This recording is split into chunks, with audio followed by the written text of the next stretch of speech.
So నిన్న శుక్రవారం ఉదయం హైదరాబాద్ ఐబిఎం నగరంలో పిఎస్ఎన్ కంపెనీ ఫార్మాక్యూటికల్స్ ఏదైతే ఉన్నాయో దాంట్లో అంటే దాని ఎండి కస్తూరి రెడ్డి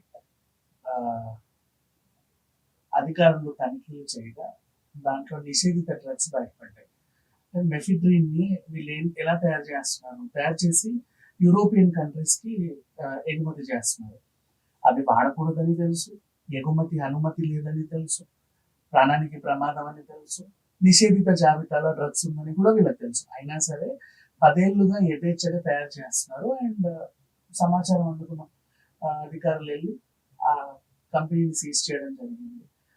మెఫిడ్రిన్ ఎలా తీసుకుంటారంటే యూరోపియన్ కంట్రీస్ లో వీటికి డిమాండ్ ఎక్కువ. దీన్ని ఇంజెక్షన్ రూపంలో తీసుకోవచ్చు, సిగరెట్లలో కూడా ఈ పౌడర్ కలిపి కూడా పీల్చుకోవచ్చు. అండ్ బాడీని త్వరగా ప్రభావితం చేసే ఒక డ్రగ్ అన్నమాట అయితే. సో దీన్ని విదేశాల్లో యూరోపియన్ కంట్రీస్ లో దీనికి మంచి డిమాండ్ ఉండడంతో ఇక్కడ నుంచి నిన్న వీళ్ళు సీజ్ చేసిన సరుకు కూడా ఆల్మోస్ట్ 9 కోట్ల విలువైన సరుకు అది. సో దీన్ని ఏంటంటే నిషేధిత సైకియాట్రిక్ డ్రగ్ గా గత 8 ఏళ్ల నుంచి దీన్ని తయారు చేయకూడదు అని ఒక ఇది ఉంది. సో అయినా సరే వీళ్ళు దాన్ని యథేచ్ఛగా అంటే వీళ్ళు కంపెనీ మొదలు పెట్టినప్పుడు ఈ ప్రోడక్ట్ నమ్ముకునే కంపెనీ మొదలు పెట్టారు. వీళ్ళు ఇదే తయారు చేస్తున్నారు, వీళ్ళకి ఈ ముడి సరుకులు అన్నీ ఉన్నాయి. కాకపోతే మెఫిడ్రి ఎంఎన్సి పౌడర్ 2 పౌడర్ 3 ఏదో దీని కెమికల్. సో వీళ్ళు కంపెనీ స్టార్ట్ అయిన తర్వాత ఆ డ్రగ్ నిషేధించారు. కానీ వీళ్ళు ఏం చేశారు, అయ్యో కంపెనీ మూసుకోలేం కదా, ఎవరు చూస్తారులే అయినా ఇంత దూరం వచ్చి మనల్ని ఎవరు పట్టుకుంటారు అని చెప్పేసి యథేచ్ఛగా అదే కొనసాగిస్తా ఉన్నారు. మరి వీళ్ళకి అండదండలు ఇచ్చిన గత ప్రభుత్వాలు ఎందుకు సైలెంట్ గా ఉన్నాయో మనకు తెలియదు. అమ్ముకోండి యథేచ్ఛగా అని చెప్పేసి కేసీఆర్ ప్రభుత్వం వీళ్ళకి ఫ్రీడమ్ ఇచ్చేసింది. ఇప్పుడు కాంగ్రెస్ ప్రభుత్వం వచ్చిన తర్వాత వీళ్ళ గుట్టు కట్టి వీళ్ళని పట్టుకోవడం జరిగింది. సో మొత్తానికైతే ఆయన అదుపులోకి తీసుకున్న కస్తూరి రెడ్డి ఎవరైతే ఉన్నారో ఆయన అదుపులోకి తీసుకొని విచారణ జరుపుతున్నారు.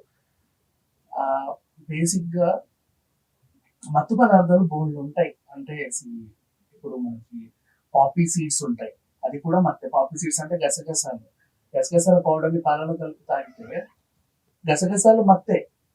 అండ్ వైట్నర్ మత్తే. వైట్నర్ ఉంటుంది కదా, మనం నార్మల్గా స్టేషనరీ షాపులలో ఎక్కువ దొరుకుతూ ఉంటుంది, అది కూడా మత్తే. గసగసాలని పాలలో కలుపుకున్న మత్తే. అండ్ నెక్స్ట్ ఇంకా బోల్డ్ ఉన్నాయి మత్తు పదార్థాలు, 1, 2 అని చెప్పలేం కానీ.